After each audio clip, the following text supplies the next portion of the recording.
கர்த்தருடைய பரிசுத்த நாமத்துக்கு ஸ்தோத்திரம். ஆண்டவராகிய இயேசுவின் நாமத்தில் உங்களை வாழ்த்துறேன். இந்த ஸ்டீகன் பால் பைபிள் இன்ஸ்டியூட்டுக்கு வருகை தந்திருக்கிற உங்களை கர்த்தர் ஆசீர்வதிப்பாராக. போன வாரம் நமக்கு வகுப்பு நடைபெறாமல் போய்விட்டது. அனினும் கர்த்தர் நம்மை மறுபடியும் கூட்டி சேர்த்திருக்கிறார். ஒருவரை ஒரு காண கிருபை செய்திருக்கிறார். அதை தட்டி கர்த்தரை மையப்படுத்தும். அல்லேலூயா. அருமையாக சொன்ன பண்ண ஐயாவுக்காக, பாஸ்டர் அம்மாக்காக, உடன் ஊழியர்களுக்காக, வந்திருக்கிற தேவ பிள்ளைகள் அத்தனை பேருக்காக கர்த்தர் நன்றி சொல்றேன். கர்த்தர் உங்களை ஆசீர்வதிப்பார். God bless you. கடந்த புதன்கிழமை நான் கேரளா மாநிலத்தில் இருந்தேன். சனிக்கிழமை தான் வந்தேன். கடந்து போன ஞாயிற்றுக்கிழமை, முந்தின ஞாயிற்றுக்கிழமை, அதாவது ஏப்ரல் மாதத்தில் கடைசி ஞாயிற்றுக்கிழமை மாலையில் சென்னை விட்டு புறப்பட்டு எனக்கு ஒரு 2000 கிலோமீட்டர் பிரயாணம் பண்ணிட்டு சனிக்கிழமை இரவில் சேர கர்த்தர் கிருபை செய்தார். கர்த்தர் நாமத்துக்கு ஸ்தோத்திரம். இன்றைக்கும் முதல் ஆண்டவராகிய இயேசு கிறிஸ்து பிறந்த பொழுது கிமு 4 மார்ச் 15 இந்தியாவில் ஒரு நட்சத்திரம் தோன்றியது. 70 நாள் வரைக்கும் அந்த நட்சத்திரம் வானத்தில் இருந்தது.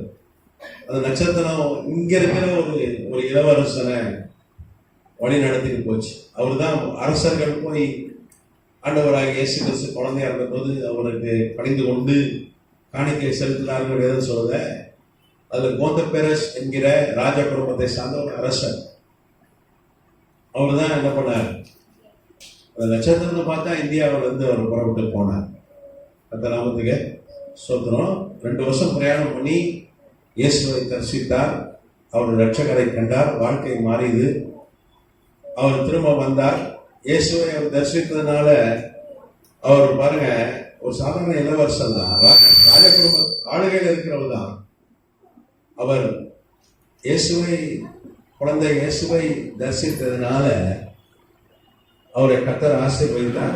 பிறகு இந்தோ பார்த்திய சாம்ராஜ்யம் என்கிற ஒரு பெரிய சாம்ராஜ்யத்தை ஸ்தாபிக்க கர்த்தர் அந்த கோதபெரஸுக்கு உதவி செய்தார். இந்தோ பார்த்திய சாம்ராஜ்யம், இந்தோ பார்த்தியன் கிங்டம். நான் எழுதி போட்டா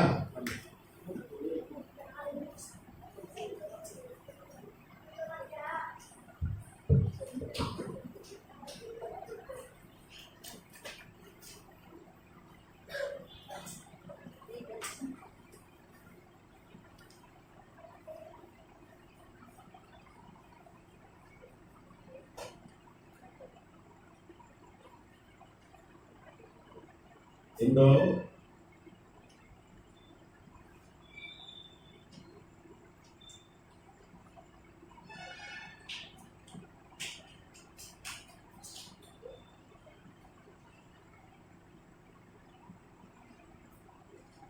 நீங்க பாத்தீங்கன்னா வட இந்தியாவில கேரளா தாண்டின உடனே கேரளால இருந்து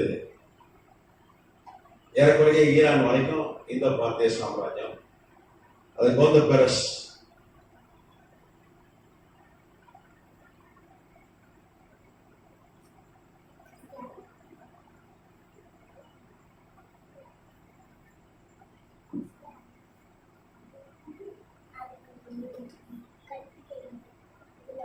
கேரளா முதலையா, கேரளால இருந்து ஈரான் வரைக்கும், பெர்சியா வரைக்கும். அப்போ பாகிஸ்தானுக்கு அவர் தான் ராஜா.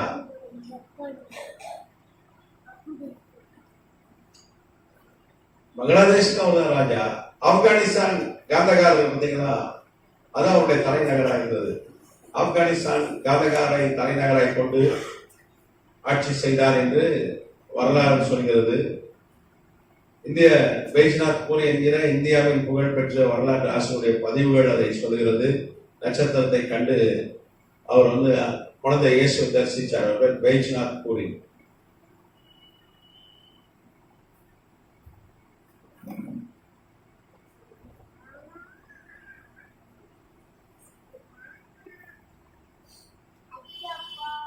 இவர் ஒரு புகழ்பெற்ற வரலாற்று ஆசிரியர்.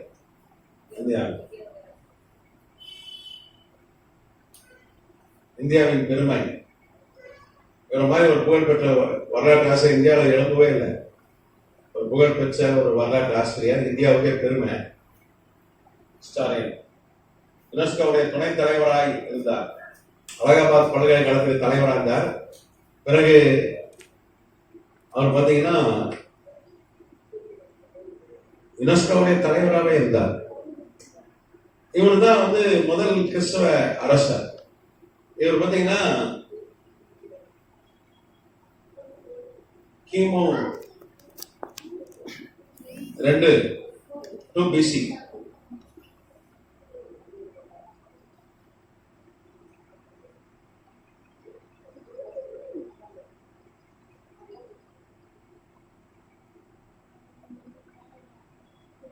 அவர் 2 கிமுல இந்தியாவுக்கு கிறிஸ்டியானிட்டி வந்தது.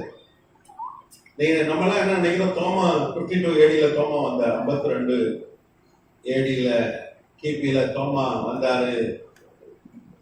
தோமா செயின்ட் தாமஸ், புனித தோமா. அதுக்கப்புறம் 56 கிபியில கிபி பர்தலமேயு.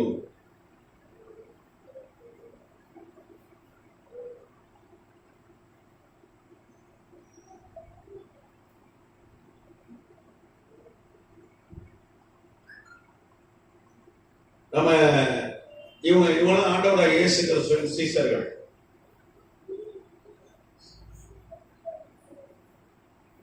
நேரடி சீஷர்கள். இவங்க வந்தப்பறம் தான் கிறிஸ்தவம் வந்துச்சு இந்தியாவுக்கு அப்படின்னு நினைச்சிட்டு இருக்கோம். ஆனா இந்தியாவுக்கு எப்ப கிறிஸ்தவம் வந்தது? தோமா வர்றதுக்கு 50 வருஷத்துக்கு முன்னாடி வந்துச்சு. தோமாவை கூப்பிட்டதே யாருன்னா, தோமாவை இந்தியா கூப்பிட்டதே இவருதான், போந்த பெரஸ் தான். போந்த பெரஸ் தான் தோமாவை இந்தியா கூப்பிட்டார்.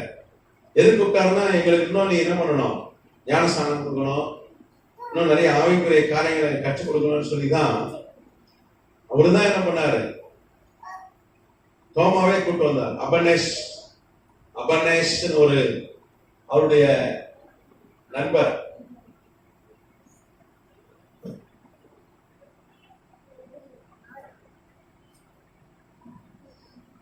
ஒரு பெரிய வியாபாரி. அவரை பார்த்தீங்கன்னா இந்தியாவில் இருக்கிற பொருட்களை ரொம்ப இஸ்ரேல் தேசத்துல விற்கிற வியாபாரி, அங்கிருந்த பொருட்களை இந்தியா கொண்டு வர வியாபாரி. இந்த அப்பனே மூலமா தான் தோமாவை கூப்பிட்டு வந்தார். அப்ப கிறிஸ்தவம் இந்தியாவுக்கு எப்ப வந்துச்சு? தோமா வந்ததுனால வரல.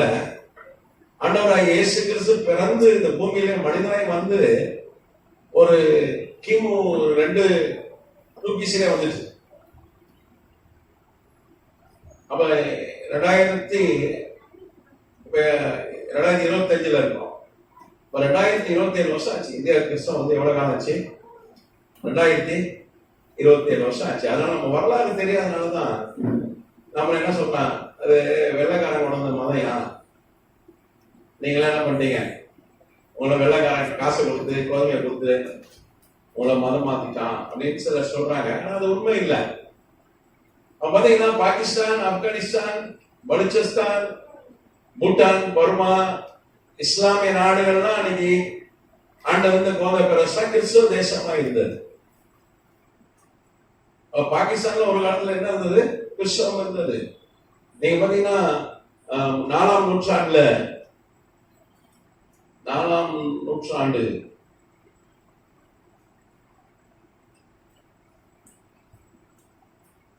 பாகிஸ்தான்ல இருந்து மிஷனரிகள் இந்தியாவுக்கு வந்தாங்க.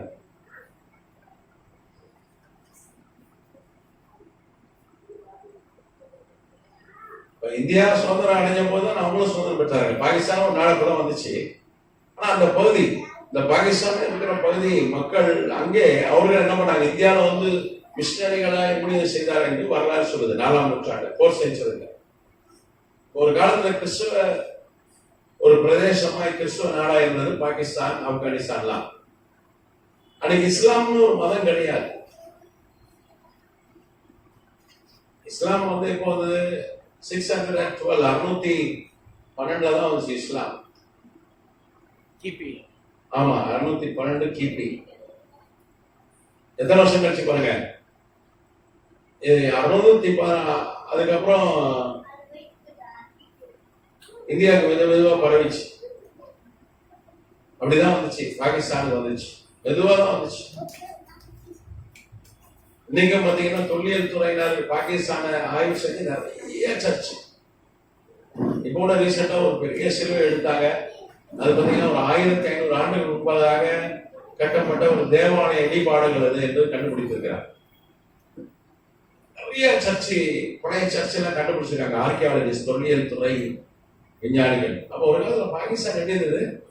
ஒரு கிறிஸ்தவ பூமியா இருந்தது. ஆப்கானிஸ்தான் எப்படி இருந்தது? ஒரு கிறிஸ்தவ பூமியா இருந்தது. ஆண்டது கிறிஸ்தவ அரசன் கோல்டா பெரஸ். ஆனா இன்னைக்கு எப்படி இருக்கு? 4ஆம் நூற்றாண்டுல நமக்கு மிஷினரிகள் பாகிஸ்தான் வந்தாங்க. இப்ப யார் வரா? மிஷின்கான தீட்டு வந்து அவன் என்ன பண்றான்? தீவிரவாதிகள் வந்து நமக்கு தீங்கு செய்யலாம். கரெக்டா? நம்ம ஜாப் பண்ணணும். கர்த்தர் அவங்களை வந்து ரட்சிக்கணும். ஒரு காலத்துல அவர்கள் அங்கே சுவிசேஷம் இருந்தது, அங்க ஆண்டவரை வழிபட்டார்கள். ஒரு காலத்துல அங்கிருந்து ஊழியர்கள் வந்தார்கள். அப்ப நம்ம ஜபிக்கணும்.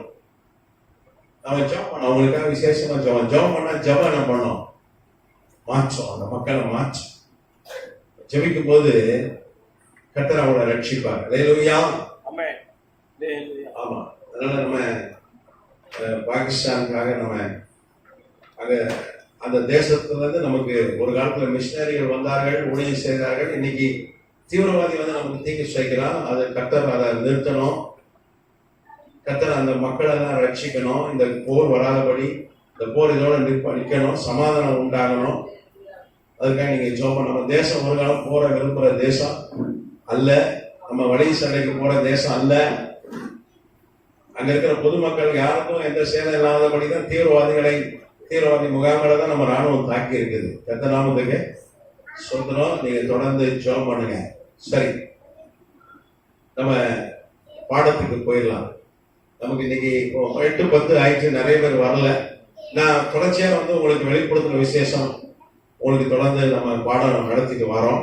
போன வகுப்புல இந்த திறவுகோள், பாதாளத்தின் திறவுகோள், மரணத்தின் திறவுகோளை பத்தி பார்த்தோம். ஆண்டவர் யோவான் பாய்ந்தான், நீ பயப்படாத, உயிர் எடுக்கிற அதிகாரம் என்கிட்ட தான் இருக்கு, உயிர் எடுக்கிற அதிகாரம் என்கிட்ட தான் இருக்கு அப்படின்னு சொல்லிட்டு ஆண்டவர் சொல்றார். ஒரு காலத்துல உயிர் எடுக்கிற அதிகாரம் யார்கிட்ட இருந்தது? பிசாசு கிட்ட. ஆண்டவர் மரித்து உயிரோடு எழுத பிறகு அந்த சாவி அவன் பிடிக்கிட்டார், அவன் தலைய ரசிக்கிட்டார். நேற்று கூட பிஷப் கமலர் ஐயா, அவங்களுக்குலாம் தெரியும், இங்க வந்திருக்காரு. எனக்கு ஐயாவுக்கு நண்பர். அவரு இங்க கூட நிறைய வந்திருக்காரு தலைவர். அவருக்கு நேற்று இரவு அவர் சுகவீனமாயிட்டு, ஹார்ட் அட்டாக். அவருக்கு ரோட்ல போகும்போது அங்கே அவருக்கு ஹார்ட் அட்டாக் வந்து அப்புறம் அவரை எனக்கு ராத்திரி 1 மணிக்கு தான் தெரியும். எனக்கு தகவல் தெரிஞ்சவொன்னே எனக்கு தூக்கமே வரமாட்டேன். எனக்கு தகவல் என்ன பண்ண, கார்டியாக் அரெஸ்ட் என்று போட்டாரு. கார்டியாக் அரெஸ்ட் அவ்வளவுதான், அது மீளவே ஆள் அவ்வளவுதான். அட்டாக் வேற, கார்டியாக் அரெஸ்ட் வேற. எனக்கு ஒன்றும் புரியல. ராத்திரி யாரு 1 மணிக்கு தொடர்பு ஒண்ணுன்னு தெரியல. நான் ஜாப் பண்ணேன், எனக்கு தூக்கமே வரல. என்னவோ பண்ணுது. ஏன்னா இறந்துட்டாரோ என்னாச்சோ அப்படின்னு ஒரு பயம். நான் ஜாப் பண்ணேன். அவன் ஆண்டவர் சொன்னாரு, என்கிட்ட மரணத்தின் திறவுகோள் என்கிட்ட இருக்கு அப்படின்னு சொன்னாரு. ஒரு சமாதானம் வந்துச்சு. நான் தூங்கிட்டேன். ஒரு காலையில போன் பண்ணேன். அவங்க சொன்னாங்க ரொம்ப சீரியஸா இருந்தாரு இரவுல. அவருக்கு ஆன்ஜியோ பண்ணாங்க, அவங்க பாதியில நிறுத்திட்டாங்க. மூச்சு திணறல் ஏற்பட்டு டாக்டரால கூட இதுக்கு மேல பண்ண முடியாது, ஆன்ஜியோ பண்ண முடியாதுன்னு நிறுத்திட்டாங்க. நிறைய பிளாக்ஸ் அவருக்கு. ஆனா இன்னைக்கு நல்லா இருக்காரு. இப்போ சாயங்காலம் ஃபோன் பண்ணி கேட்டேன், விசாரிச்சேன். நேரில் நான் போறதா இருந்தேன், போக முடியல. ஃபோன் பண்ணி விசாரிச்சேன். அவங்க சொன்னாங்க நல்லா பேசுறாரு, நல்லா சாப்பிடுறாரு. அப்போ உயிர் எடுக்கிறது யார்கிட்ட இருக்கு? ராத்திரியான நம்ம ஆளுக்கு பயம் வந்துடும். அது தூங்கும் போதுதான் பயப்படுவான். எங்க தூக்கத்துல செத்துருவோமோ. பகலும் நல்ல கெடுது மாதிரி அடையும். ஆனா ராத்திரி தான் நம்ம ஆளுக்கு இருட்ட பிறகுதான் சாவு பயமே வருது. கேட்டா பகல்ல அதை பாட்டி நல்ல ஜாலியா இருப்பான், எதை பத்தி கவலைப்பட மாட்டான். ஆனா உயிரை யார் எடுப்பா? இரவு மாட்டுல எம வருவான், அதுதான் கதை. ஒரு காலத்துல பிசாசு எடுத்துட்டு இருந்தான். ஆனா இப்போ உயிரை எடுக்கிற அதிகாரம் யார்கிட்ட இருக்கு? கர்த்தர் கையில இருக்கு. எபிரேயர் 2:14 வாசிக்கிறோம். மரணத்தின் அதிகாரி அவன் தான், அவன்கிட்ட தான் சாவி இருந்தது. ஒரு காலத்துல அவன் தலையை நசுக்கி ஆண்டவர் வரப்பட்டாரு. இப்போ அந்த சாவியை அவர் வைத்திருக்கிறார். மரணத்தின் திறவுகோல், பாதாளத்தின் திறவுகோலை யார் வச்சிருக்கா? கர்த்தர் வச்சிருக்கா. அதை போன வகுப்புல நம்ம பார்த்தோம். இன்னைக்கு எல்லாரும் வரல. அதோடைய தொடர்ச்சி வந்து நம்ம கர்த்தர் கிருபை இருக்கிறது அடுத்த வகுப்புல நம்ம வச்சுக்கலாம். இன்னைக்கு நான் ஒரு காரியத்தை உங்களுக்கு காண்பித்து கொடுத்துட்டு நான் முடிக்கிறேன். நியாயாதிபதிகள் புஸ்தகத்துல இருந்து ஒரு வசனம் ஆண்டவர் எனக்கு காண்பித்து கொடுத்த அந்த வசனத்தை வாசித்து கொஞ்சம் காரியங்களை நம்ம கற்றுக்கொள்ளலாம். நியாயாதிபதிகள் 14ஆம் அதிகாரம் 14ஆம் வசனம்.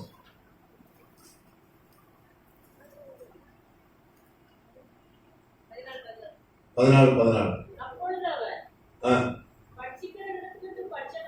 பட்சிக்கிறவனிடத்திலிருந்து பட்சணமும்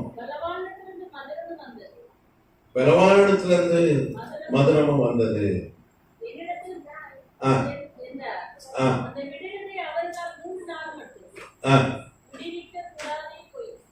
சோத்திரம். இங்க நியாயாதிபதிகள் புஸ்தகம் 14ஆம் அதிகாரம் சிம்சோனை குறித்து சொல்லப்பட்ட காரியம் இந்த அதிகாரத்துல இருக்கிறது. நீங்க பாத்தீங்கன்னா 13ஆம் அதிகாரத்துல இருந்தே சிம்சோனுடைய வரலாறு ஸ்டார்ட் ஆகுது. 13 நியாயாதிபதிகள் 13. அவனுடைய தந்தையார் மனோவாக்கும் தாய்க்கும் பிள்ளை இல்லை, மனடியா இருக்கிறார் தாய். அவ கர்த்தர் வந்து தரிசனமாகி ஒரு குழந்தைய கொடுப்பேன், இப்படி வளர்க்கணும், நர்சரைய வளர்க்கணும், நர்சரைனாபடி வந்து வெட்டக்கூடாது, சவரக்கத்தி தலையில படக்கூடாது, திராட்சை ரசம் குடிக்க கூடாது, அப்படி வளர்க்கணும்னு சொல்லி கர்த்தர் அவரே நேரில் மனித வடிவில் வந்து 2 முறை வந்தார். முதல் ஒரு வாட்டி வந்தாரு, அப்போ வந்து மனவா இல்லை. 2வது வாட்டி வந்து திரும்ப என்ன பண்ணார், ஆண்டவர் 2 பேருக்கையும் பேசினார். கணவன் மனைவி 2 பேருக்கையும் பேசி அதுக்கப்புறம் அப்படி போதிச்சு அப்படி வந்தார். தவம் இருந்து பெற்றெடுத்த பிள்ளைதான் சிம்சோன். நாமத்துக்கு சிம்சோன் தோத்திரம். சிம்சோன் ஒரு நியாயாதிபதி ஆயிருந்தவன். நியாயாதிபதி ஆயிருந்தவன் தான் சிம்சோன். அவன் இஸ்ரவேலை நியாயம் விசாரிக்கிறவனாக இருந்தான். இந்த சிம்சோன் அவன் தான் ஒரு விடுகதை இங்க சொல்றான். நியாயாதிபதிகள் 14 பார்த்தோம். பட்சிக்கிறவன் இடத்துல பட்சணமும் பலவானத்துல இருந்து மதுரம் வந்தது. அதுவும் இந்த விடுகதை எங்க சொல்றான்னா, ஒரு அவனுக்கு திருமணம் ஆயிடுச்சு.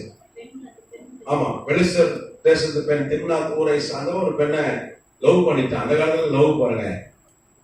அவங்க எப்போ 1075 கிமு போட்டுறேன்.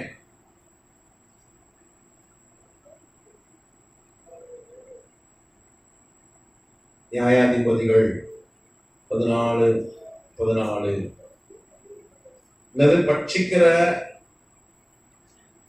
பட்சிக்கிறவன் பட்சணம்.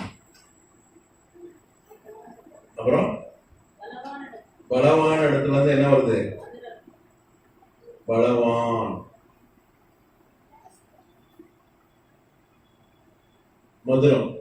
மதுரம்னா என்னது, தேன். பட்சணம்னா நல்ல உணவு, டேஸ்டான உணவு. சரி, இது எப்போனா 1075 கிமு பிசி.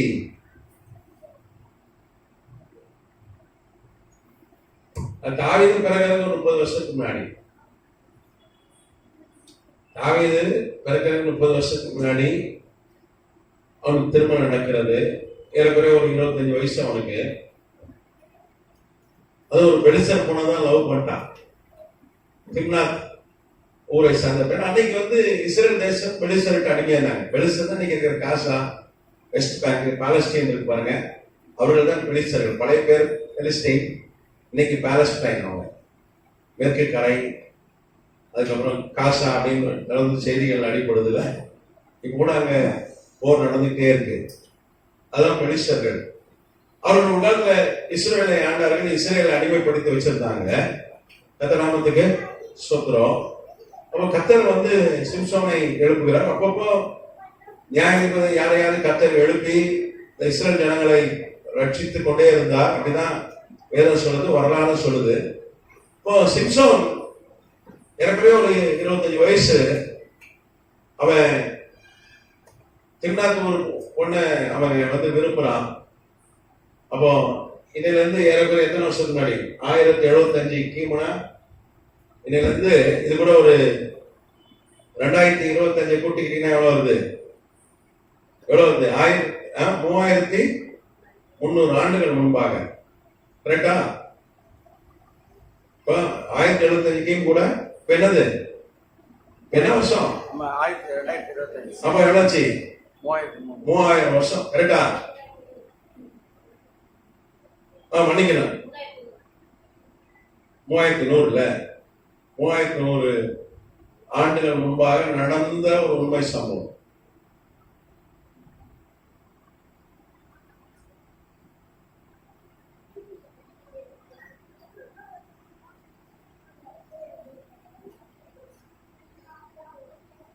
இது தாவீது, இவருக்கு முன்னாடி தாவீதுக்கு வந்து பிறக்கிறதுக்கு ஒரு 35 வருஷத்துக்கு முன்னாடி, 35 வருஷத்துக்கு முன்னாடி வாழ்ந்தவன். அப்பதான் அவனுக்கு கல்யாணம் நடக்குது. நீங்க பாத்தீங்கன்னா பொதுவாகவே கல்யாண வீட்டுல விடுகதை தான் போடுவாங்க. நான் சின்ன வயசா இருக்கும்போது அப்படிதான் விளையாடுவாங்க. சொந்தக்காரங்க எல்லாம், ஃப்ரெண்ட்ஸ் எல்லாம் தான் விடுகதை சொல்லி தான் விளையாடுவாங்க. இப்ப யாரும் விடுகதை, அது என்ன விடுகதை அப்படின்னு, அது எந்த கடையில கிடைக்கும் அப்படின்ற நிலைமை வந்துச்சு இன்னைக்கு. ஏன்னா இன்னைக்கு எல்லாம் cellphone, social media, online, YouTube, Facebook அப்படி போயிட்டதுனால பிள்ளைங்களுக்கு விடுகதைன்னா என்னன்னே தெரியாது. இப்ப அவங்களுக்கு எல்லாம் விடுகதை என்ன தெரியுமா? விடுகதை என்ன தெரியுமா? தெரியுமா? தெரியுமா? அப்ப நீ அபூர்வ பிறவிதான். அப்போ எனக்கு தெரிஞ்ச ஒரே ஆள் விடுகதை தெரியும். உனக்கு தெரியுமாமா விடுகதை? தெரியாதுல்ல. அது எந்த கடையில கிடைக்க தெரியாதுல்ல. ரைட். அந்த காலத்துல அப்படிதான் விடுகதை போட்டுதான் விளையாடுவாங்க. அப்ப ஒரு விடுகதை சொல்றான். அவன் என்ன சொல்றான்? பட்சிக்கிறவனிடத்துல இருந்து பட்சணமும், பெறவனிடத்துல இருந்து மதனம் வந்தது. இதை கண்டுபிடிச்சி சொன்னீங்கன்னா நான் என்ன பண்ணுவேன், உங்களுக்கு பரிசு கொடுப்பேன் அப்படின்னு சொல்லி அவன் என்ன பண்றான்? 30 மாற்று வஸ்திரம் கொடுப்பேன், 30 செட்டு ட்ரெஸ் தருவேன் அப்படின்றான். அன்னைக்கு ட்ரெஸ் பெரிய விஷயம். இன்னைக்கு 100 ரூபாய்க்கு சட்டை விற்கான். அப்புறம் விற்கானா? ரைட்டு. ஆன்லைன்ல பயங்கர சீப்பா விற்கான். ஒரு ஐயா வெள்ளை சட்டை கொண்டு வந்தார். 150 ரூபாய்க்கு நல்ல சட்டை தருவார். ஐஐடி கேட்ல நிற்பார், இந்த வெள்ளச்சட்டை ஐஐடி கேட்ல. அவருக்கு காணும். அவர் எங்க இருந்தா கொண்டு வர்றது நிறைய வெள்ளை சட்டை. நான் வெள்ளை சட்டை அவர்கிட்ட எடுத்துருக்கேன். 150 ரூபா தான். அவ்வளவு அருமையா இருக்கும். நான் கூட கேட்பேன், 150 ரூபா சட்டை போட்டு இந்த சட்டை ஆளாலும் கொண்டு வந்து சொல்லுவாங்க. ஐயா இது 2000 ரூபாய் இருக்குமையா, 1500 இருக்குமையா, ஆனா 150 ரூபா தான். அருமையா இருக்கும். அப்போ இன்னைக்கு சட்டை துணியெல்லாம் எல்லாம் விலை கீழே கிடக்கு. இப்போ டிமார்ட்லாம் போனீங்கன்னா 200 ரூபாய்க்கு சூப்பர் சட்டை வச்சிருக்கான். டிமார்ட்ல ஆமா நல்ல சட்டை வச்சிருக்கேன். 200 ரூபா தான். நிறைய சட்டை வச்சிருக்கேன். அப்ப அன்னைக்கு அப்படி இல்லை. அன்னைக்கு துணி வந்து ரொம்ப காஸ்ட்லி. நான் சின்ன வயசா இருக்கும் போதே இந்த சேட்டு கடையில புடவை அடப்பணம் வைப்பாங்க. சாதாரண புடவை வாங்கிப்பான். சாதாரண புடவை வாங்கிப்பான் அந்த காலத்துல. ஏன்னா அன்னைக்கு நான் சிறுவனா இருக்கும் போது உடை அவ்வளவு விலை அதிகம், ரொம்ப காஸ்ட்லி அப்பவே. அப்ப 30 செட் ட்ரெஸ் தரேன் அப்படிங்கிறான். 30 செட்டு. ஒரு ஆள் 2 செட் ட்ரெஸ் செட்டு வச்சிருந்தாலே பெரிய விஷயம். அன்னைக்கு 30 செட்டு ட்ரெஸ் தரேன்றான். ஒரு விடுகதை போடுகிறான். அதுக்கப்புறம் அந்த விடுகதை யாராலும் சொல்ல முடியல. அப்புறம் மனைவி அழுது அந்த விடுகதை என்னன்னு கேட்டு சொல்லியிருந்தான். அது வரலாறு. அப்போ பட்சிக்கிறவனிடத்துல இருந்து பட்சணமும், பலவானத்துல இருந்து மதுரம் வந்தது அப்படின்றதுக்கு பதில் என்ன அப்படின்னா, சிங்கத்திலிருந்து இருந்து நல்ல உணவு வந்தது. பலவான் என்று சிங்கத்தை கொடுக்கிறது, தேன் வந்தது. நீங்க பாத்தீங்கன்னா நியாயாதிபதிகள் புஸ்தகம் அதே 14ஆம் அதிகாரம் 5ஆம் வசனம் சொல்லுது, அப்படியே சிம்சோனும் அவன் தாயும் தகப்பனும் திம்னாத்துக்கு புறப்பட்டார்கள். அவர்கள் திம்னாத் ஊர் திராட்சை தோட்டங்கள் மட்டும் வந்தபோது ஏதோ கட்சிக்கிற பாலசிங்கம் ஒன்று அவனுக்கு எதிராக வந்தது 6ஆம் வசனம். அப்பொழுது கர்த்தருடைய ஆவி என் மேல் பலமாய் இறங்கினதுனால அவன் தன் கையில் ஒன்றும் இல்லாதிருந்தும் அதை ஒரு ஆட்டுக்குட்டியை கிழித்து போடுகிற போல கிழித்து போட்டான். ஆனாலும் தான் செய்ததை அவன் தன் தாய் தகப்பனுக்கு அறிவிக்கவில்லை. இப்போ 25 வயசு இருக்கும், பொண்ணு பார்க்க போறான். கொஞ்சம் முன்னாடி போயிடுறாங்க, ஏன்னா இது லவ் மேரேஜ். அரேஞ்ச் மேரேஜ் தான் எல்லாம் ஒன்னாதான் போவாங்க. இது ஏற்கனவே இந்த பொண்ணு பழக்கம். போயிட்டான், 3000 வருஷம் லவ் பண்ணிருக்காங்க. அவனுக்கு முன்னாடி ஒரு ஆள் லவ் பண்ணாங்க பைபிள். யார் சொல்லுங்க? யாக்கோபு. அதுக்கு முன்னாடி லவ் பண்ணாரு. அப்பவே லவ் ஸ்டோரி இருந்திருக்கு. சரி, ரைட்டு. அப்போ இது கர்த்தருடைய சித்தமா இருந்ததுன்னு வேதம் சொல்லுது. நீங்க பாத்தீங்கன்னா 3ஆம் வசனம் சொல்லுது, அப்பொழுது அவன் தாயும் அவன் தகப்பனும் அவனை நோக்கி, நீ போய் விருத்த சேதனம் இல்லாத பெருசனிடத்தில் ஒரு பெண்ணை கொள்ள வேண்டியது என்ன? உன் சகோதரின் குமாரத்திகளிலும் எங்கள் ஜனம் அனைத்திலும் பெண் இல்லையா என்றார்கள். சிம்சோன் தன் தாப்பனை நோக்கி, அவள் என் கண்ணுக்கு பிரியமானவள், அவளே எனக்கு கொள்ள வேண்டும் என்றான். 4ஆம் வசனம், அவன் பெலிஸ்தரிடத்தில் குற்றம் கண்டுபிடிக்க முகாந்திரம் உண்டாகும்படிக்கு இது கர்த்தரின் செயல் என்று அவன் தாயும் தாப்பனும். இந்த லவ் ஸ்டோரி கர்த்தர் சித்தமா இருந்திருக்கு. இதெல்லாம் போட்டிருக்கீங்க பைபிள்ல. இந்த ஒரு லவ், எல்லா லவ்வும் ஏற்றுக்க முடியாது. இந்த ஏன்னா பெலிஸ்தரிடத்தில் குற்றம் கண்டுபிடிக்க முகாந்திரமா கர்த்தர் என்ன பண்ணாரு? இது கர்த்தரின் செயலாக இருந்தது. நாமத்துக்கு சோத்திரம். அப்போ பொண்ணு பார்க்க போறான். நீங்க பாத்தீங்கன்னா இஸ்ரேல் தேசத்துலதான் அதிக சிங்கங்கள் அந்த காலத்துல. மத்திய ஆசியா, சென்ட்ரல் ஆசியாவில் நிறைய சிங்கங்கள் உண்டு. இன்னைக்கு நீங்க குஜராத்ல கீர் என்கிற ஒரு பகுதி இருக்கு. நீங்க போனீங்கன்னா ரோட்ல சுத்தம் சிங்கம். யாரெல்லாம் குஜராத் கீர் போயிருக்கீங்க? இந்த மாடு சுத்துது பாருங்க, அது மாதிரி சுத்தம். நிறைய வீடியோஸ்லாம் நீங்க யூடியூப்ல பார்த்துக்கலாம், செய்திகள் பார்த்துருக்கலாம். நான் கூட அன்னைக்கு நியூஸ்ல பார்த்தேன். ஒரு 2 சிங்கம் ஒரு ஸ்டார் ஹோட்டல் இருக்கு, 5 ஸ்டார் ஹோட்டல், அதுக்குள்ள போகுது. செக்யூரிட்டி பாட்டுக்கு வாசல் உட்காந்துருக்காரு, போகுது. அங்க போய் கிச்சனை சுத்தி பாக்குது. அதுல அங்கே கேமரா வச்சிருக்காங்க, அதுல பயந்துருக்கு. கிச்சன்ல ஏதாவது சாப்பாடு கிடைக்கான்னு தேடுது. அப்படிதான் அங்க சுத்துது. நிறைய நீங்க குஜராத்துக்கு போய் இந்த கிர் ஃபாரஸ்ட், கிர் காடு, இந்த கிர் என்கிற மாவட்டத்துல இந்த சிங்கங்கள் இருக்கிறாரு. இன்னைக்கு இருக்கு. அதே மாதிரி அன்னைக்கு சர்வசாதாரணமா நடமாடும் சிங்கம். நீங்க பாத்தீங்கன்னா சிம்சோன் ஏறக்குறை 25 வருஷம் சிங்கங்களை பார்க்கிறான். ஒரு சிங்கம் கூட அவனை கடிக்க வந்ததே இல்ல. ஆனா திருமணம் அப்படின்னு சொல்லி போறான். அப்பதான் ஒரு சிங்கம் என்ன பண்ணுறவன கொள்ள வருது. அப்பதான் ஒரு எதிர்ப்பு வருது. அப்பதான் திருமணம் செய்ய போனாலே கொஞ்சம் எதிர்ப்பு வரதான் செய்யும். திருமணம்னாலே எதிர்ப்பு வரும். ஏன்னா மனிதன் தனிமை இருப்பது நல்லதல்ல, ஏற்ற துணைய உண்டாக்குவேன். கர்த்தர் திருமணம் கர்த்தருடைய சித்தமா இருக்கு. பிசாசுடைய திருமணம் பண்ணக்கூடாதுன்றதுதான் பிசாசுடைய திட்டம். ஆண்டவர் பழுகி பெருகி பூமியை நிரப்பி ஆண்டு கொள்ளும். முதல் பிள்ளை பெற்றுக்க, அப்புறம் தான் அவனுக்கு ஆளுகைனார் ஆண்டவர். நம்ம முதலே ஆளுகை கேட்கிறான். ஃபர்ஸ்ட் எனக்கு ஆளுகை, அப்புறம் தான் பிள்ளை. நிறைய பேர் எதனால பிள்ளை இல்லாம போயிடுறான். ஆளுகைன்னா நான் கொஞ்சம் சம்பாதிச்சுக்கிறேன்றான். என்கிட்ட கொஞ்சம் பினான்சியல், எனக்கு பொருளாதார ஆளுகை வந்துட்ட பிறகு நான் என்ன பண்றேன், வெளில பார்த்துக்கிறேன். ஆனா இன்னைக்கு எல்லாம் வந்துருது. எனக்கு தெரிஞ்ச ஒரு தம்பதி அப்படிதான். இதை நாங்க கிறிஸ்தவர்கள் தான் ஊழியம் செய்கிறவர்கள். பிள்ளை பேற்றை தள்ளி போட்டார்கள். அவங்க சொன்னது என்னன்னா, கொஞ்சம் நாங்கள் காசு எடுத்துக்கிறோம், ஒரு சொத்து வாங்கிக்கிறோம், பிறகு என்ன பண்றோம், ஒரு கார் வாங்கிக்கிறோம், அப்புறம் கொஞ்சம் காசு நிறைய சேர்த்துக்கிறோம், அப்புறம் நாங்க என்ன பண்ணிக்கிறோம், பிள்ளை பெற்றுக்கிறோம். இது பிள்ளைன்றது இவங்க இஷ்டத்துக்கு அமேசான்லயும் பிளிப்கார்ட்லயும் ஆர்டர் பண்ணி வாங்குற பொருள் நினைச்சுக்கிட்டாங்க. வேதம் சொல்றது கர்த்தரால் வருகிற சுதந்திர ஈவு அவர் கொடுத்தாதான். நம்ம ஆட்களுக்கு அந்த புரிதல் இல்லை. இன்னைக்கு 2 பேரும் சேர்ந்து 2 லட்சம் ரூபாய் இறக்குற சம்பளம் வாங்குறார்கள். சொத்து இருக்கு, சொந்த வீடு இருக்கு, கார் இருக்கு, பணம் இருக்கு. ஆனா ஆஸ்பத்திரியா டாக்டரா போறாங்க. இல்ல நம்ம இஷ்டத்துக்கு அமேசான்ல பொம்மை வாங்குற கதை கிடையாது இது. ஆனா ஆண்டவர் ஆதாமியோட ஃபர்ஸ்ட் ஆசீர்வதிக்கும் என்ன சொன்னாரு? என்ன 2 பேரும் திருமணம் பண்ணி வச்சு ஒரு ஆசீர்வாதம் சொன்னாங்க. ஆண்டவர் என்ன சொன்னாரு? வாசிக்கலாமா? நீங்க பழுகி பெருகி பூமியை நிரப்பி அது என்ன பண்ணுங்க, ஆண்டு கொள்ளுங்கள் என்று சொன்னார். 28 ஆதியாகமம் 1:28. ஆதியாகமம் 1:28. பின்பு தேவன் அவர்களை நோக்கி, நீங்கள் பலுகி பெருகி பூமியை நிரப்பி அதை கீழ்ப்படுத்தி அப்புறம் என்ன பண்ணுங்க, ஆண்டு கொடுங்கன்னு சொன்னேன். ஃபர்ஸ்ட் எப்போ உங்களுக்கு ஆளுகை கொடுப்பேன், நீங்க என்ன பண்ணணும், பழுகி பெருகி பூமியை நிரப்பணும். அதுக்கப்புறம் தான் உங்களுக்கு ஆளுகை. நம்ம ஃபர்ஸ்ட் ஆளுகையை கேட்கிறான், அப்புறம் தான் என்ன பண்றான், நான் பழுகி பெருகிக்கிறேன். ஆனா இஸ்ரேல் தேச மக்கள் அதை கரெக்டா பின்பற்றாங்க. 10 பிள்ளை இல்லாத வீடே இல்லை. குறைஞ்சபட்சம் எத்தனை பிள்ளை இருக்கு? 10 பிள்ளை இருந்தா சின்ன ஃபேமிலி. ஒரு 15 இருந்தா ஓகே. அவங்க கேட்பாங்க, ஐயோ இல்லைங்க அப்படியா? ஆமா, உலகத்திலே நவநாகரிக மங்கை, the smart women, the more civilized women, ரொம்ப நாகரிகமான மங்கை எங்க இருக்காங்கன்னா இஸ்ரேல் தான் இருக்காங்க. எல்லா பெண்களும் பிளேன் ஓட்டுவாங்க.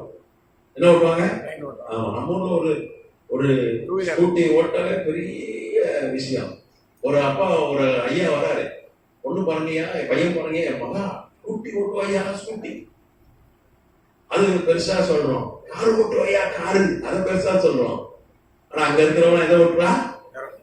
ஏரோப்ளைன் ஓட்டி குண்டு போடுறா, விமானம் யுத்தம் பண்றான். ஆனா எத்தனை பிள்ளை அங்க ஒவ்வொரு வீட்லயும்? 10 இருந்தா என்னங்க, சின்ன குடும்பம் வாங்க, 10 தானே கேட்கறான். நீ அதெல்லாம் பார்க்கணும். நிறைய யூடியூப்ல அவங்க காரியங்கள்லாம் இருக்கு. ஒரு 15 தான் ஓகே. நம்ம ஒண்ணு கண்ணே அதை பெச்சு எடுத்து வளர்க்கறதுக்குள்ள சின்னமாயிடுறீங்க. ஆமா, நீங்க பாருங்க, ஆசீர்வாதம் தான். சரி, இது நம்ம அப்போ இவரு அது வரைக்கும் சிங்கம் அவர் ஒண்ணுமே பண்ணல. ஆனா கல்யாணம் முதல் தடவையா சிங்கம் அவரை என்ன பண்ணுது, கொள்ள வருகிறது. ஒரு பால சிங்கம். இப்ப என்ன செய்யறதுன்னு தெரியல. கையில ஒரு ஆயுதம் கூட இல்லை, கையில ஒரு தடி கூட இல்லை, ஒரு ஆயுதம் இல்லை. அவன் என்ன பண்றான், ஜெபம் பண்றான். வேதம் சொல்லுது, பரிசுத்த ஆவியானவர் கர்த்தருடைய ஆவியானவர் பலமாய் இறங்கினான். இறங்கின அந்த சிங்கம் ஒரு பலன் வருது. அந்த சிங்கத்தை ஆட்டுக்குட்டியை கிழிச்சு போடுற மாதிரி என்ன பண்றாங்க, கிழிச்சு போடுறான். சின்ன பிள்ளை கூட ஆட்டுக்குட்டியை என்ன பண்ணிடும், அடிச்சு போடுறோம். அப்போ ஒரு சிங்கம் எப்படி ஆயிட்டு பரிசுத்த ஆவியானவர் இறங்கினா, பரிசுத்த ஆவியானவர் பலன் நம்ம மேல் வரும்போது சிங்கம் என்ன ஆயிடுது, ஆட்டுக்குட்டியா மாறிடுது. இப்ப சிங்கம் போல பிரச்சனை என்ன ஆயிடுது, பரிசுத்த ஆவியான அபிஷேகம் நம்ம மேல இறங்கினா எப்படி ஆயிடுது, ஆட்டுக்குட்டி மாதிரி. சிலமா பார்ப்போம், என் பிரச்சனை இருக்கு பெருசு, சிங்கம் சிங்கம் என் பிரச்சனை டைனோசரஸ் மாதிரிங்க அப்படின்வான். ஆனா பரிசுத்த ஆவியான இறங்கினா அந்த சிங்கம் என்ன ஆயிடுது, ஆட்டுக்குட்டியா மாறிடுது. அதனாலதான் ஆவியில் நிரம்பி ஜெபம் பண்ணாதான் பிரச்சனைலாம் ஜெயிக்க முடியணும். அதான் வேதம் சொல்றது, ஆவியில அனலா இருங்கள், அடல் மூட்டி எழுப்புங்க. டெய்லி ஆவியில் நிரம்பி ஜெபிக்கணும். சபையில ஜெபம் பண்ண மாத்திரம் போதாது. சில ஞாயிற்றுக்கிழமை வந்தவங்க தான் ஆவியில் நிரம்பி ஜெபம் பண்ண, வீட்டுல ஆவியில நிரம்பி ஜெபம் பண்ணதே இல்லை. சில ஞாயிற்றுக்கிழமை ஆவியில் நிரம்பி அந்நிய பாஷை பேசுவாங்க. ஆனா மத்த நேரம் வீட்டுக்கிட்ட பாத்தீங்கன்னா வாயில சரளமா கெட்ட வார்த்தை பேசுவாங்க. எனக்கு தெரிஞ்ச ஆட்கள்லாம் உண்டு, சரளமா அவன் கெட்ட வார்த்தை. ஆனா சர்ச்சைக்கு வந்துட்டாங்கன்னா என்ன பண்ணுவாங்க, அப்படியே பக்தி ஆகிடுவாங்க. அப்படி இருக்கக்கூடாது. வீட்லயே என்ன பண்ணணும், ஆவியில் நிரம்பி அந்நிய பாஷை பேசி ஜெபம் பண்ணும் பொழுது சிங்கம் போல பிரச்சனை என்ன ஆயிடுமா, ஆட்டுக்குட்டி மாதிரி ஆயிடும். அப்படிதான் ஆயிடுச்சு. சிம்சோனுக்கு சிங்கத்தை கொண்டு போட்டான். நம்ம வண்டலூர் சூழல் இருக்க சிங்கம் மாதிரி கிடையாது.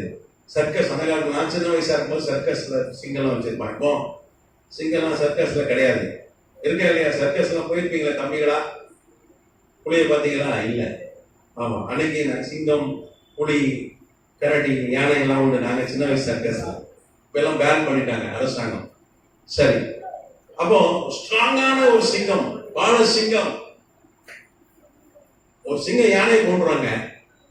பயங்கரமான விலங்கு. ஒரு எவ்வளவு பெரிய ஜிராஃப், என்னது ஒட்டக சிங்கம், அதை கொண்டுருது சிங்கம். சக்தி வாய்ந்த விலங்கு.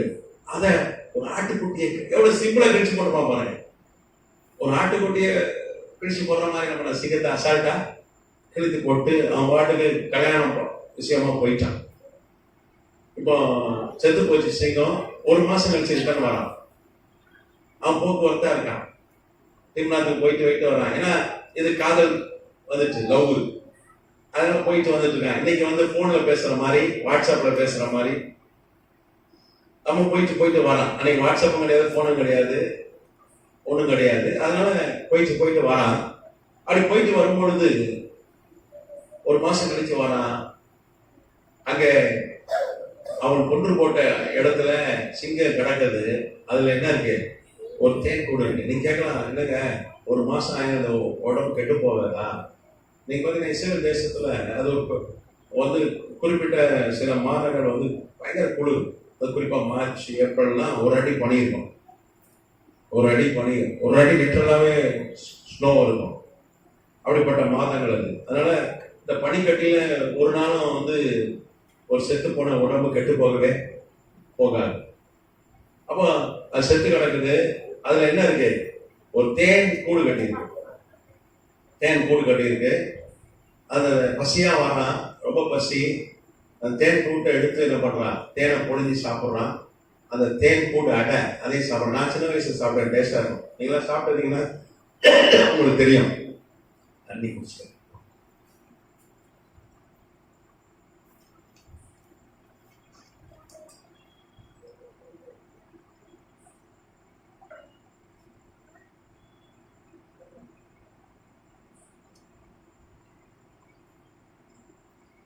தேன் கூடு நல்ல டேஸ்டா இருக்கும். சாப்பிட்டவங்களுக்கு தெரியும். சாப்பிட்டுருக்கியா நீ தேன் கூடு? உனக்கு சாப்பிடுங்க நீ? சாப்பிடுங்க. உங்களெல்லாம் தெரிஞ்சது குச்சி முட்டாய், சாக்லேட்டு, ஐஸ்கிரீம் தானே, லாலிபாப்பு, சாக்லேட் தானே, அப்படிதானே? அப்புறம் இப்போ பிஸா பர்கரும் டேஸ்டா இருக்கும். தேன் கூடு, தேன் அவ்வளோ டேஸ்டா இருக்கும். அதை சாப்பிட்டுட்டு அவர் அம்மாவுக்கு கொண்டு போறான். அதுதான் அவன் சொன்னான், நான் வந்து என் பட்சிக்க வந்த சிங்கத்துக்கிட்ட வந்து கர்த்தர் எனக்கு உணவை கொடுத்தார், தேன் அடைய கொடுத்தார், பட்சணத்தை கொடுத்தார். பட்சணன்றது ஒரு சமஸ்கிருத வார்த்தை, வடமொழி சொல்லி. ஏன்னா 1706 சீகன் பால் ஐயா இங்க வந்து அவர் தான் மொழிபெயர்த்தார். அன்னைக்கு வந்து ஆங்கிலமும் தமிழும் தெரிந்த ஆட்கள் ரொம்ப குறைவு. இந்த வடமொழி சொல்ல அப்படிதான் வந்துச்சு.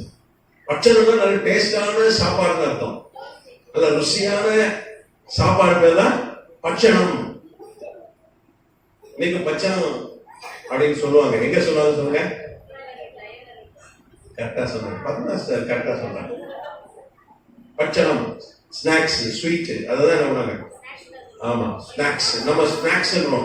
அப்ப ருசியான ஒரு சாப்பாடு, ஒரு உணவு பொருள் கர்த்தர் எங்க இருந்து கொடுக்குறாரு? பட்சிக்கு வந்த சிங்கம் என்ன கொடுக்குது?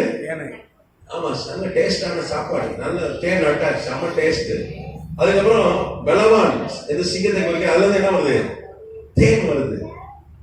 நீங்க பாருங்க, ஒரு சிங்கம் அவனுக்கு கொள்ள வருது, ஒரு பெரிய பிரச்சனை.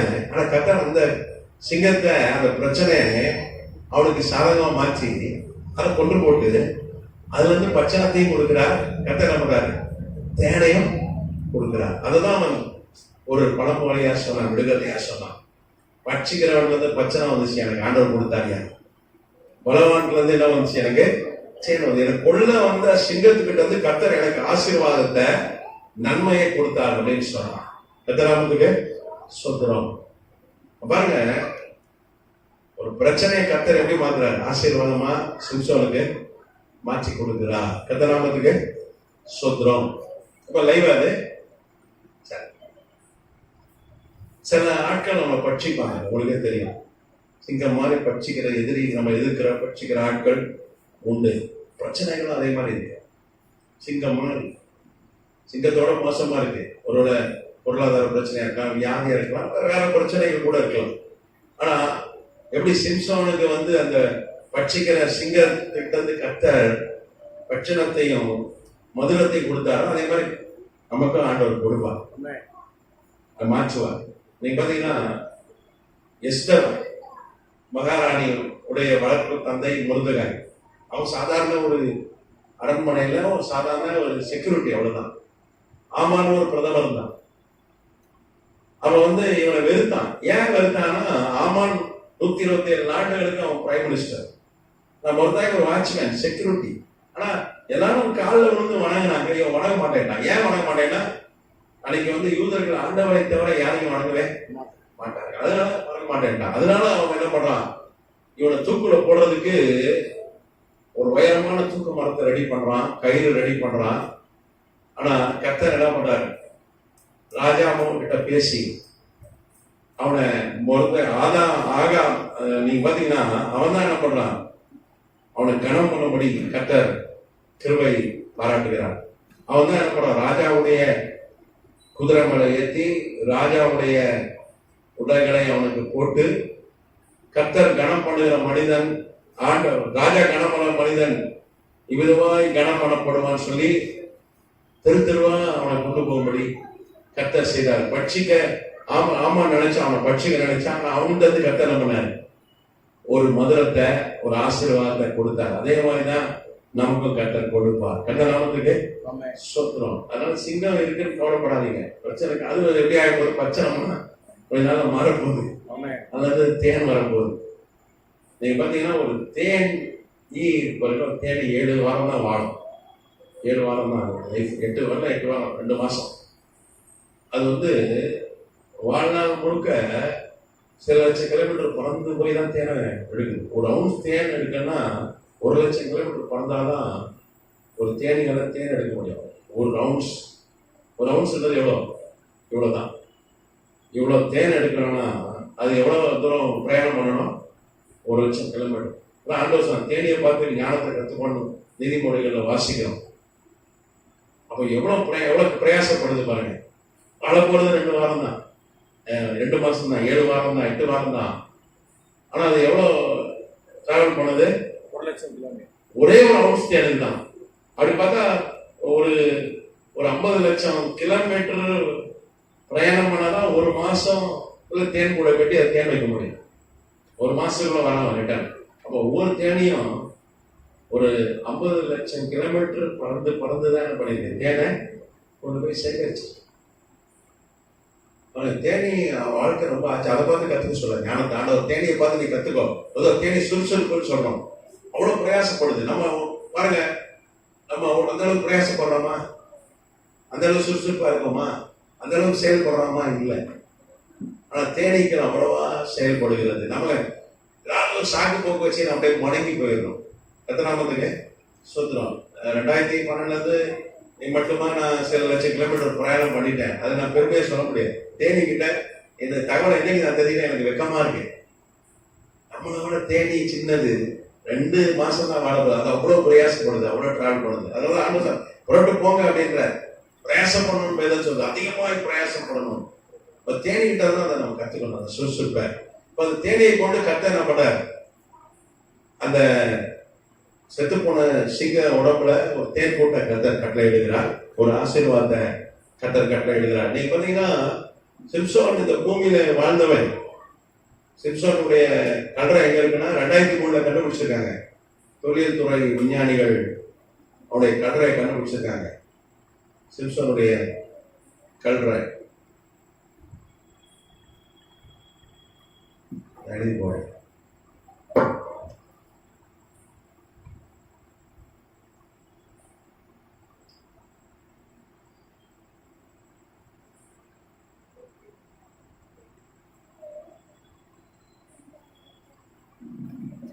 எழுதானே இல்லையா?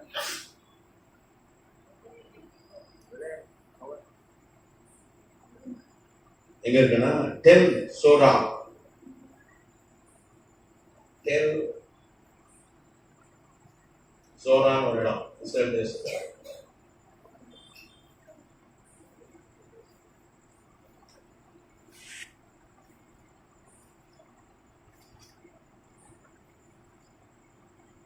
ரெண்டாயிரத்தி கண்டுபிடிச்சாங்க அவருடைய கல்றை.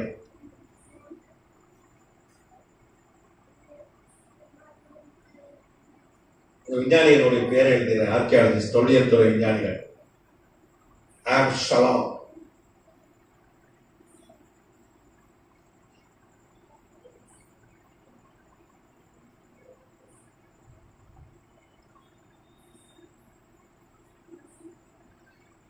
ஆப்ஷலாம், அப்புறம் யாயேல், இஸ்ரேல் தேசத்தை சேர்ந்த தொல்லியல் துறை விஞ்ஞானிகள் டாக்டர் யாயேல்.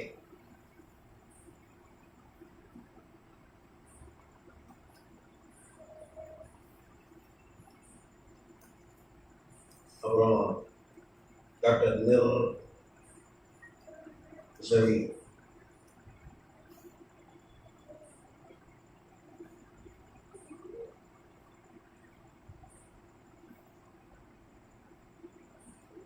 இவங்க இந்த விஞ்ஞானிகள் தான் வந்து சிம்சனுடைய கல்லறை கண்டுபிடிச்சு அதுல இருக்க கொஞ்சம் பிச்சைகள் கொஞ்சம் கண்டுபிடிச்சிருக்கேன். அதெல்லாம் டிஎன்ஏ பண்ணியிருக்கேன். சிம்சன் மேட்ச் பண்ணி அவனுடைய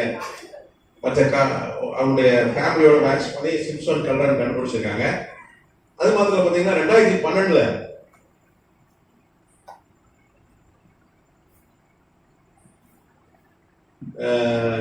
சிம்சனுடைய குறித்த ஒரு கல்வெட்டு கண்டுபிடிச்சிருக்காங்க. 2012 ஆகஸ்ட்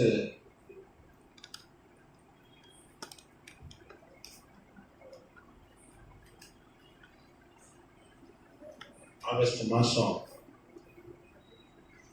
இது பத்திரிகை செய்தி.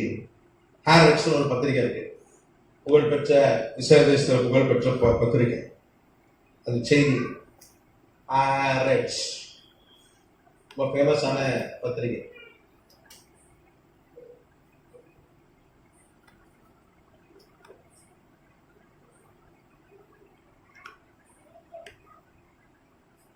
இது வந்து பத்திரிகை நியூஸ் செய்தித்தாள்.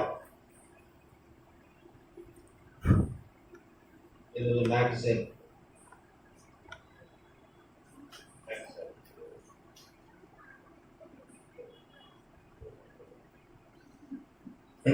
ஒரு கல்வெட்டு சிம்சோனை குறித்ததான ஒரு கல்வெட்டை அவங்க கண்டுபிடிச்சிருக்காங்க.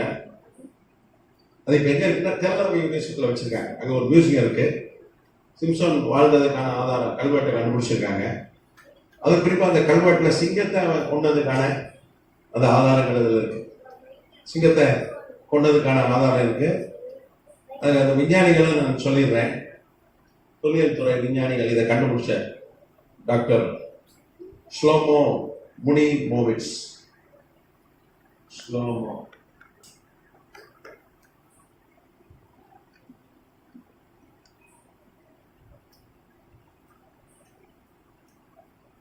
இதெல்லாம் இஸ்ரேல் தேச விஞ்ஞானி. இது கூட இஸ்ரேல் தேச விஞ்ஞானிகள்.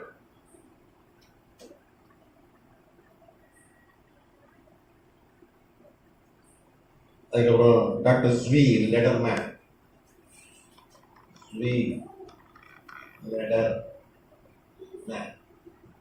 இவங்கெல்லாம் இஸ்ரேல் தேச சார்ந்த விஞ்ஞானிகள்.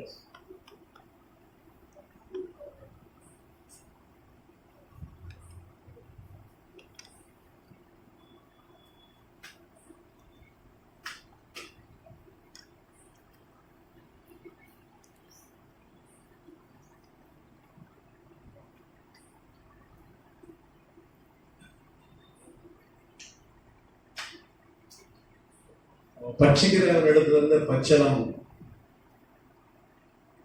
சிம்சோனுக்கு வந்தது. பலவான் முதல்ல வந்து அதே மாதிரி கர்த்தர் நமக்கும் செய்வார். பட்சிக்கிற பிரச்சனை பட்சிக்கிற ஆட்கள்கிட்ட வந்து கர்த்தர் நன்மையை கட்டளையிடுவார். அவனே அறியாம நன்மை செஞ்சிருவான். நீங்க அப்போஸ்தலர் 16ஆம் அதிகாரம் பார்த்தீங்கன்னா மக்கதோனியா தேசத்துல போய் அவன் ஊழியம் செய்யறான். கிரேக்ல முதல்ல ஒரு 5 இடத்துக்கு போறான். பித்தினியா, மீசியா, ஆசியா, இந்த மாதிரி இடத்துக்கு போறான். பரிசுத்த அவன் தடுக்கிறார். அப்போஸ்தலர் பவுல, லூக்காவை, அப்புறம் சீலாவெல்லாம் தடுத்து மக்கதோனியா போக சொல்றார். தரிசனம் கொடுத்து போக சொல்றாரு. அங்கே போன போது அங்கே குறி சொல்ற ஆவியோடைய ஒரு பெண், ஒரு குறி சொல்ற மேடை இருக்கு. அங்கே கூட்டமா ஜனங்க இருக்கிறாங்க. அது குறி கேட்க வராங்க. அது வழியா தான் பவுல், சீலா, லூக்காலாம் அங்க ஒரு ஆறு இருந்தது. சிகாக்டிஸ் அந்த 6 பேர் இன்னைக்கு இருக்கு. அந்த பைபிள் பேர் இல்லைன்னா கூட பைபிள் எல்லா பேரும் எழுதப்பட்டா பைபிள் பார்த்தாரு. சிகாக்டிஸ்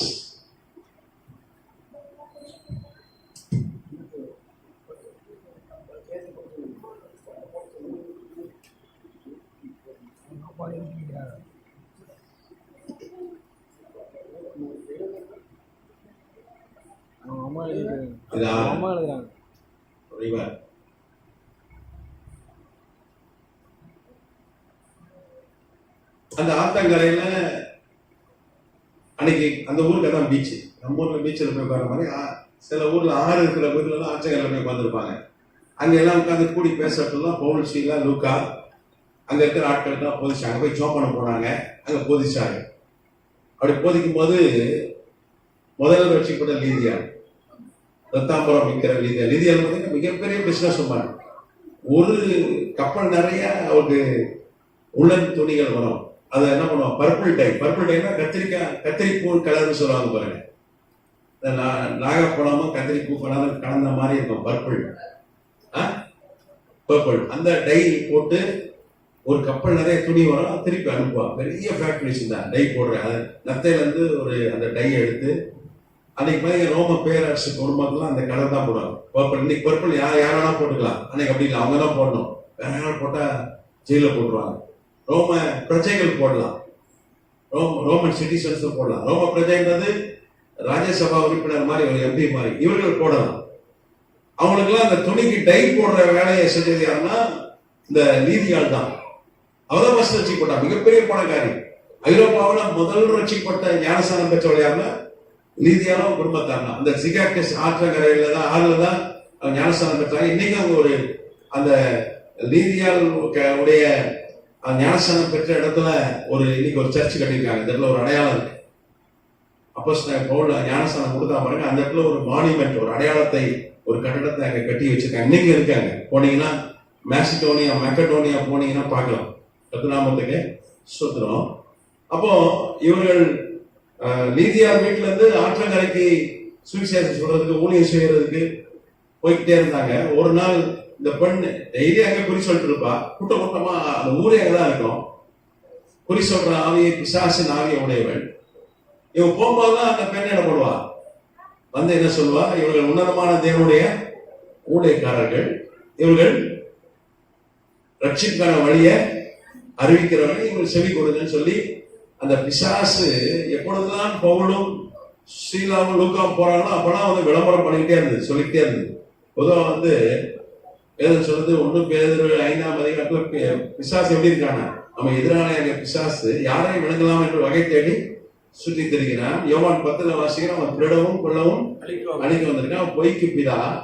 வேதம் சொல்றது அவனை ஏற்றுங்க, அவன் உங்களை விட்டு ஓடிப்போம், மோசம் போக்குறவன் என்று வேதம் சொல்லுது. எபேசியர் 6ல அவனை குறித்து ரொம்ப தெளிவா சொல்லப்பட்டிருக்கு.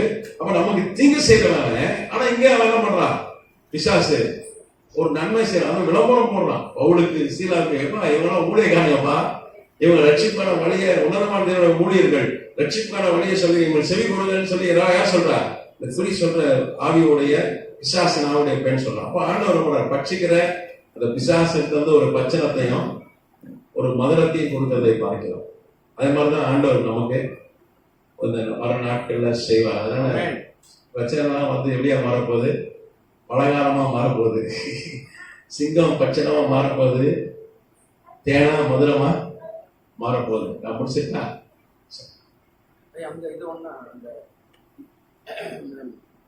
சமாரி சிறுவடையாரு போட்டி எழுதி போட்டேன்.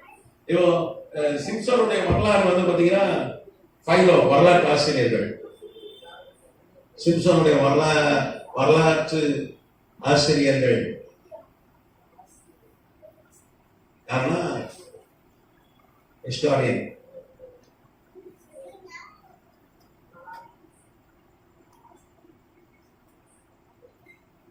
ஜோசப்பஸ்,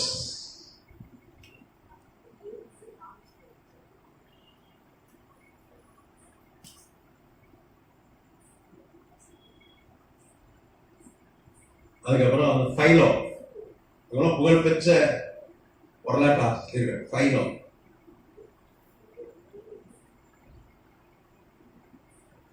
இவங்களும் வந்து சிம்சனுடைய வரலாற்றை பதிவு செஞ்சு, இன்னும் நிறைய வரலாற்று ஆசிரியர் இருக்கிறாங்க, நிறைய இருக்கு. நான் எழுதி போட்டே போனேன்.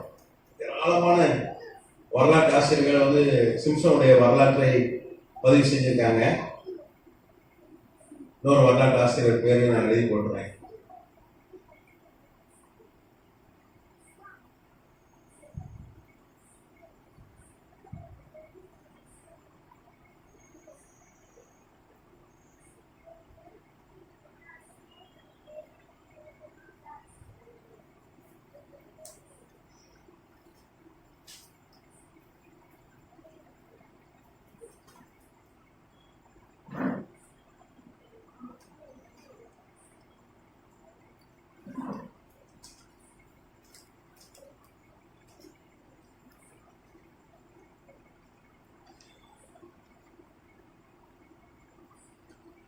எல்டாட், எல்டாட்னு ஒரு வரலாற்று ஆசிரியர். எல்டாட்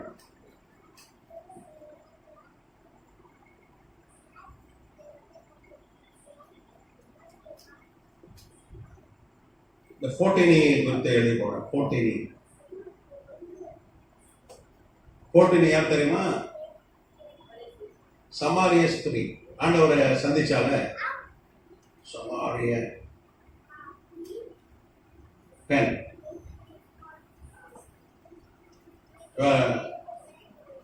ஆண்டவர் வந்து இவளை தண்ணி கேட்டாரு. தண்ணி கிணத்தண்டை இவளை சந்திக்கிறார், ரட்சிக்கப்படுறா.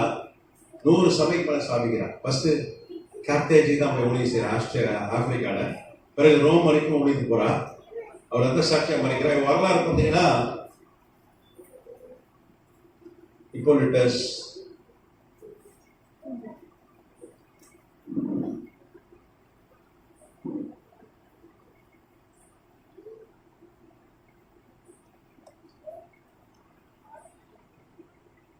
இசுபியஸ்,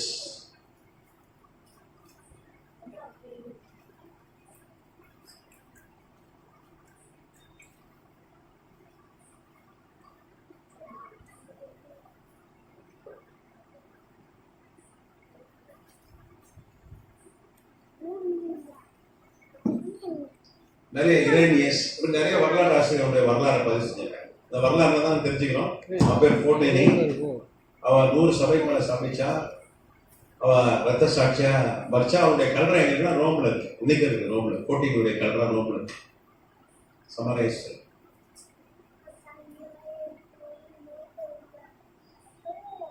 அங்க போடுறாங்க.